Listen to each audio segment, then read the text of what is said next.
ਇੱਥੇ ਜਨਾਬ ਤੁਸੀਂ ਚੈੱਕ ਕਰੋ, ਕਿਸਾਨ ਅੱਜ ਹੈ 12 ਮਾਰਚ ਤੇ ਉਹ ਜਨਾਬ ਰੋਜ਼ ਦੀ ਵੀ ਜਗ੍ਹਾ ਨਾਲ ਬਣਾਉਂਦੇ ਪਏ ਨੇ।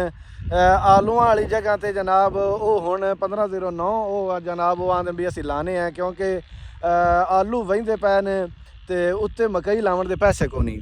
ਇਹ ਤੁਸੀਂ ਚੈੱਕ ਕਰੋ, ਇਹ ਸਾਈਡ ਤੇ ਜਨਾਬ ਜਗ੍ਹਾ ਬਣੀ ਪਈ ਹੈ ਰੋਜ਼ ਦੀ 1509 ਵਾਸਤੇ। ਇਹ ਸਾਈਡ ਤੇ ਜਨਾਬ ਆਲੂ ਵਹਿੰਦੇ ਪਏ ਨੇ। ਇਹ ਕਿਸਾਨ ਦਾ ਫੈਸਲਾ ਜਿਹੜਾ ਹੈ ਇਹ ਤੁਸੀਂ ਕਿੰਨੇ ਫੀਸਦ ਸਮਝਦੇ ਨੇ ਵੀ ਇਹ ਦਰੁਸਤ ਹੈ? ਬਈ ਇਹ ਜਨਾਬ ਜਿਹੜੀ ਹੁਣ ਇੱਥੇ ਰੋਜ਼ ਲੱਗਣੀ ਹੈ ਤੇ ਰੋਜ਼ ਦੇ ਉੱਤੇ ਜਨਾਬ ਇੱਥੇ 1509 ਆਵਣਗੇ। 1509 ਦੀ ਕੀ ਸੂਰਤ ਹਾਲ ਰਹਿੰਦੀ ਹੈ, ਇਹਦੀ ਕਿੰਨੀ ਐਵਰੇਜ ਆ ਸਕਦੀ ਹੈ? ਇੱਥੇ ਜਿਹੜੇ 1509 ਲੱਗਣੇ ਨੇ ਕਮ ਅਜ਼ ਕਮ ਮਹੀਨੇ ਬਾਅਦ ਇੱਥੇ ਲੱਗਣਗੇ।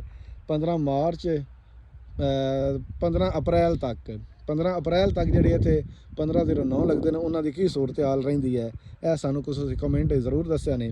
ਇਹ ਕਿਸਾਨ ਜਨਾਬ ਆਲੂ ਵਾਹੁੰਦਾ ਪਿਆ ਇਸ ਸਾਈਡ ਤੇ। ਇਹ ਚੈੱਕ ਕਰੋ, ਵੱਡੇ ਵੱਡੇ ਆਲੂ ਹਨ।